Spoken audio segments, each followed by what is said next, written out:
Hello everyone. तो आज हम जानेंगे भारत में प्रेस का विकास, किस तरीके से भारत में प्रेस का विकास हुआ है। ठीक है, उसके बारे में हम एक एक चीज जानेंगे और इस टॉपिक से किस तरीके के क्वेश्चन इंपॉर्टेंट होता है वो भी हम आपके साथ चर्चा करेंगे।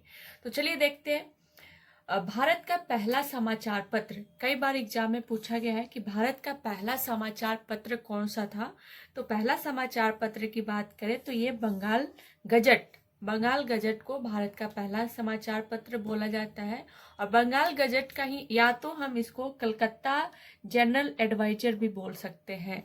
तो बंगाल गजट या कलकत्ता जनरल एडवाइजर आप बोल सकते हैं। और इसका प्रकाशन किसके द्वारा किया गया, कई बार एग्जाम में पूछे गए हैं। तो इसका प्रकाशन किया गया जेम्स ऑगस्टस हिक्की के द्वारा, और जिन्होंने 1780 ईस्वी में प्रकाशित किया था। तो यहाँ से हम ये देख लेते हैं कि भारत का पहला समाचार पत्र अगर आपसे पूछा जाए तो बंगाल गजट था, या फिर आप इसको कलकत्ता जनरल एडवर्टाइजर बोल सकते हैं, जिसका प्रकाशन जेम्स ऑगस्टस हिक्की ने किया, 1780 ईस्वी में प्रकाशित किया। ठीक है, नेक्स्ट है समाचार पत्रों का प्रक्षेपण अधिनियम। क्या है ये समाचार पत्रों का प्रक्षेपण अधिनियम? 1799 ईस्वी में ये आया था।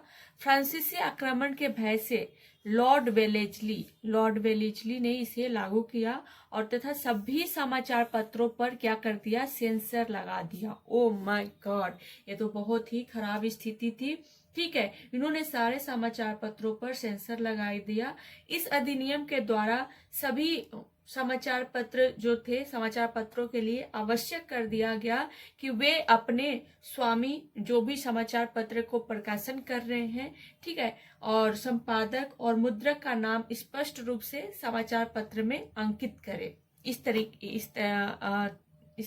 इसके तहत ये बताया गया। इसके अतिरिक्त समाचार पत्रों के लिए, समाचार पत्रों को भेजना, समाचार पत्रों के प्रकाशन के लिए, ठीक है, पूर्व सरकार के सचिव के पास पूर्व प्रक्षेपण के लिए समाचार पत्रों को भेजना क्या कर दिया गया, अनिवार्य कर दिया गया।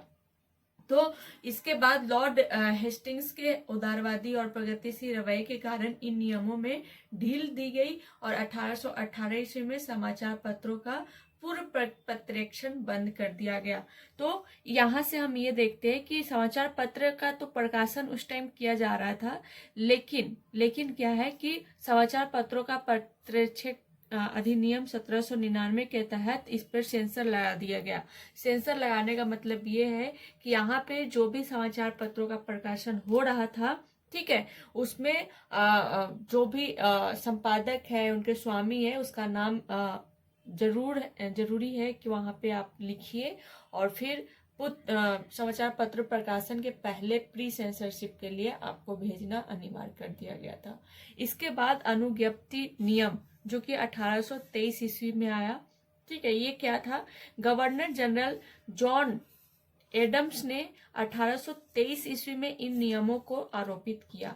और इस नियम के अनुसार क्या था, इस नियम के अनुसार बिना अनुज्ञप्ति लिए प्रेस की स्थापना या उसका उपयोग क्या होगा, दंडनीय अपराध माना जाएगा। और ये नियम मुख्यतः उन समाचार पत्रों के विरुद्ध आरोपित किया गया था जो या तो भारतीय भाषाओं में प्रकाशित होते थे या जिनके स्वामी जो कि भारतीय थे।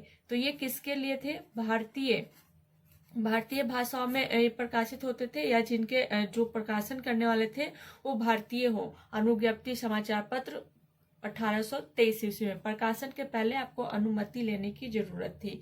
ठीक है, और इसी नियम के अनुसार राजा राम मोहन राय की पत्रिका है मिरात उल अखबार, कई बार एग्जाम में पूछा गया है कि राजा राम मोहन राय की पत्रिका मिरात उल अखबार का प्रकाशन क्या कर दिया गया, बंद कर दिया गया, इसी नियम के अनुसार।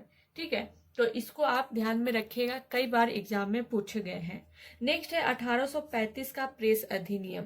इसमें क्या था, या फिर इसको हम मेटकॉफ अधिनियम इसको हम बोल सकते हैं। गवर्नर जनरल चार्ल्स मेटकॉफ ने 1823 ईस्वी में जो अनुज्ञप्ति नियम था, ये जो नियम था अनुज्ञप्ति नियम को क्या कर दिया, रद्द कर दिया। ओ माय गॉड, ये तो बहुत ही अच्छा काम किया। और इस प्रयास के कारण इनको क्या कहा जाता था, इनको कहा जाता था भारतीय प्रेस की मुक्तिदाता।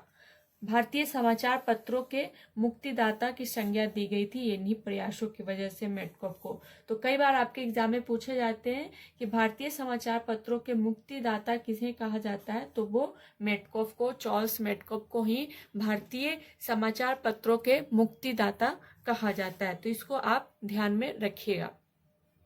नेक्स्ट है कुछ प्रमुख समाचार पत्रों के बारे में हम आपके साथ चर्चा कर लेते हैं।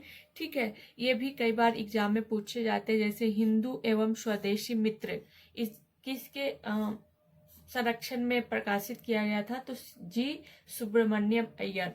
द बंगाली कई बार एग्जाम में पूछा गया है, Surendra Nath Banerjee. Voice of India Dadabhai Naoroji, very very important है, ये सारे समाचार पत्र है ना, किसके द्वारा प्रकाशित किया गया, ये इंपॉर्टेंट है। अमृत बाजार पत्रिका शिशिर कुमार घोष एवं मोतीलाल नेहरू। ठीक है, Indian Mirror, N Sen. Kesari जो समाचार पत्र था वो मराठी में प्रकाशित होता था, और मराठा जो समाचार पत्र था वो अंग्रेजी में प्रकाशित होता था, और ये बाल गंगाधर तिलक के संरक्षण में प्रकाशित किया गया। नेक्स्ट है सुधारक गोपाल कृष्ण गोखले एंड हिंदुस्तान एवं एडवोकेट जीपी वर्मा। तो ये भी कई बार एग्जाम में पूछे गए हैं, इसको आप ध्यान में रखिएगा। क्या क्या है, हिंदू एवं Swadesh Mitra G Subramaniam Iyer, the Bengali Surendra Nath Banerjee, voice of India Dadabhai Naoroji, अमृत बाजार पत्रिका शिशिर कुमार घोष एवं Motilal Ghosh, Indian Mirror N Sen, Kesari जो कि मराठा में प्रकाशित था, और मराठा जो कि अंग्रेजी में प्रकाशित था वो बाल गंगाधर तिलक, सुधारक गोपाल कृष्ण गोखले, हिंदुस्तान एवं एडवोकेट जीपी वर्मा। तो इस तरीके से आप इसको ध्यान में रखिएगा। ठीक है, तो आज के लिए इतना ही। Thank you so much and all the best.